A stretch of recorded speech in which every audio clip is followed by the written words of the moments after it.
नमस्कार। सपा संरक्षक मुलायम सिंह यादव की छोटी बहू अपर्णा यादव भारतीय जनता पार्टी का दामन थाम चुकी हैं। अपर्णा के बीजेपी ज्वाइन करने के बाद से ही ये सवाल उठ रहे हैं कि पार्टी उन्हें कहां से चुनाव लड़वाएगी। बीजेपी के लिए अपर्णा पर दांव लगाना बहुत बड़ी चुनौती होगी, क्योंकि सब जानते हैं कि साल 2017 में सपा के टिकट पर लखनऊ कैंट से चुनाव लड़ने वाली अपर्णा को रीता बहुगुणा जोशी द्वारा हार का सामना करना पड़ा था।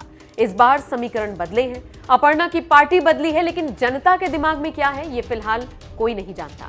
इसमें कोई दो राय नहीं कि बीजेपी की विचारधारा ही अपर्णा को जीत दिलाने के लिए काफी नहीं होगी। जनता का प्यार और भरोसा भी जीतना होगा। बहरहाल बीजेपी में शामिल हुई अपर्णा कहां से चुनाव लड़ेंगी, इसको लेकर तरह तरह के दावे किए जा रहे हैं।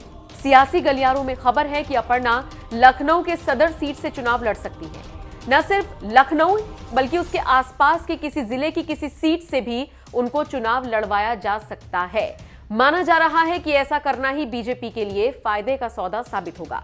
सूत्र बताते हैं कि बीते कई सालों में अपर्णा जिले में काफी सक्रिय रही हैं, जिसका फायदा पार्टी उठा सकती है। बताया भी जा रहा है कि राजनीतिक और जातीय समीकरण के हिसाब से भी लखनऊ या आसपास की सीट अपर्णा को फायदा पहुंचा सकती है। चलिए आपको बताते हैं हम ये बात क्यों कह रही हैं। 1 नवंबर 2018 को अपर्णा का एक बयान सामने आया था, जिसमें उन्होंने कहा था, मैं राम के साथ हूं, चाहती हूं अयोध्या में राम मंदिर बने। ये बयान खूब सुर्खियों में रहा था। इसके साथ साथ जिले के सैनिक पब्लिक स्कूल और मुंशी रघुनंदन सरदार पटेल महिला महाविद्यालय में वो आती जाती रही हैं। स्थानीय लोगों में उनकी अच्छी खासी पहचान है और वहां के लोगों के बीच उनकी अच्छी खासी पकड़ है। रिपोर्ट्स बताती हैं कि विधानसभा क्षेत्र में 3,68,026 मतदाता हैं।